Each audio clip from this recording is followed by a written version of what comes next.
Autumn is the time of cleaning up the garden, also in the vegetable patches. An important point is to restore the fertility and abundance of heavily exploited soil with nutrients. With each new season, vegetables must have enough to eat again to grow. Free places in the beds after the harvest of thermophilic plants should be managed with vegetables for catch crops. The ones that have a short growing season, and we will collect them this season, or they will overwinter in the flower bed during the winter and will emerge in the spring. After harvesting the vegetables, remove the remains of plants and weeds and dig the soil. We dig deeper where root vegetables are to grow. The soil can be leveled, but it is better to leave it in a sharp furrow, because such soil absorbs more rainfall, absorbs better and retains moisture for spring sowing.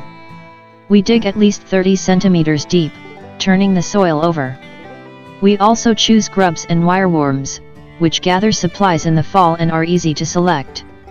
Turning over the soil, we dig into it ingredients that were not previously available to plants, and we bury pathogens from the surface by cutting off their oxygen supply. Even if the bed is well cleaned and disease-free, crop rotation should be used. We do not plant vegetables from the same family in the same place for the next 3 to 4 seasons.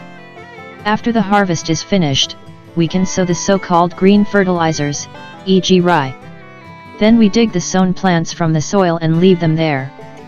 Thanks to this treatment, after the plants have decomposed, the soil will be conditioned with appropriate nutrients. This should be done early enough so that the green manure has time to fully decompose before we start sowing vegetables. This is important because the decomposition process takes up oxygen from the soil. Undecomposed residues will significantly hamper the growth and development of vegetables. Undecomposed organic matter will prevent cultivation and sowing in a timely manner. Do not allow the bed to become overgrown with weeds. Weeds are a hotbed of disease and pests. They allow them to survive the winter, which can have dire consequences for vegetables later planted in such a plot. They can also spread excessively, making it difficult to get rid of. They also consume nutrients contained in the soil and the moisture stored in the soil. You can, however, use the cultivation of cover crops, which, thanks to their structure, will create a natural mulch. Thanks to this, we will obtain greater biodiversity and soil fertility.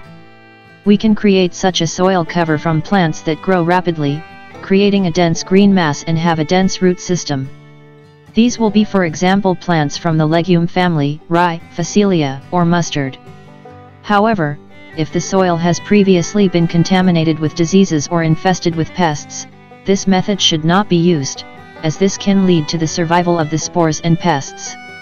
It is worth knowing that some species deter or eliminate pests. For example, buckwheat acts on grubs and wireworms, marigold on nematodes, melilot on rodents. Another fertilizer that can be used while digging the soil with it is manure.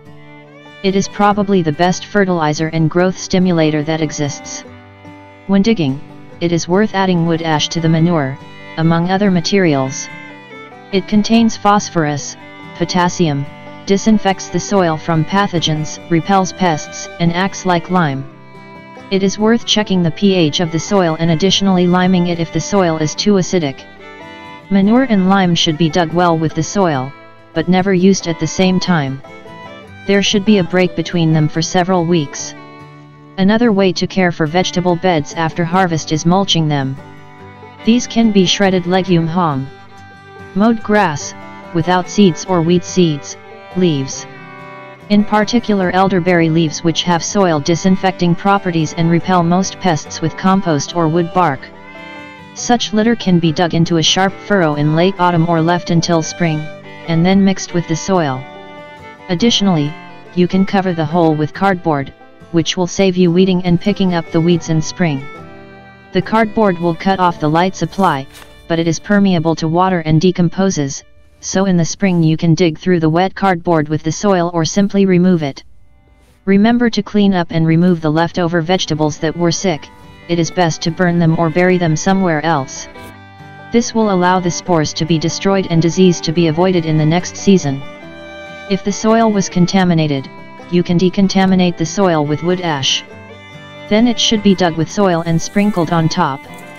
You can also use a hydrogen peroxide solution or pour boiling water over the soil. There are vegetable beds where vegetables will still be grown. These can be vegetables that are partially or completely frost resistant. They can be harvested on an ongoing basis, if necessary, e.g. Brussels sprouts, leaf beetroot, kale and parsley, or you can create a frame or a cold frame and extend the growing season and even cultivate.